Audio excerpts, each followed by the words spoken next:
Today, we're diving into a new thriller that's also a critical field manual for any modern business. It's a story about a massive data breach, but this time, the culprit wasn't a hacker. So it all kicks off at a healthcare giant named Zenith, where millions of patient records are exposed. But get this, no alarms went off. The attackers just used a valid forgotten service account. And that leads to the book's central question. The real villain here is something called policy debt.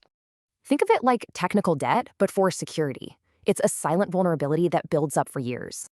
All this stuff leaves you with a security system that looks strong, but is actually fragile on the inside.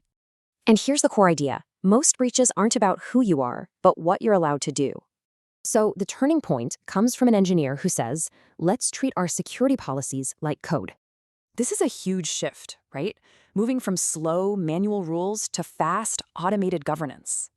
This way, security rules become explicit and testable, baked right into your development process. Okay, but is this just a story? Nope.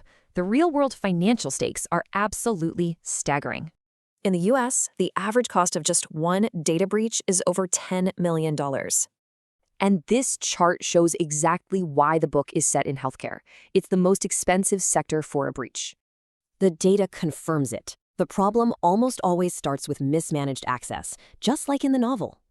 So, how do you actually make this change without causing chaos? The book proposes a smart, low-risk plan. It's a phased approach. You monitor, then refine, and only then do you enforce. It builds competence. So here's the key takeaway. It's not about proving who you are. It's about what you can do.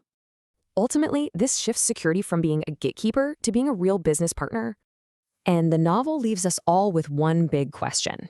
How much of this debt is hiding in your company?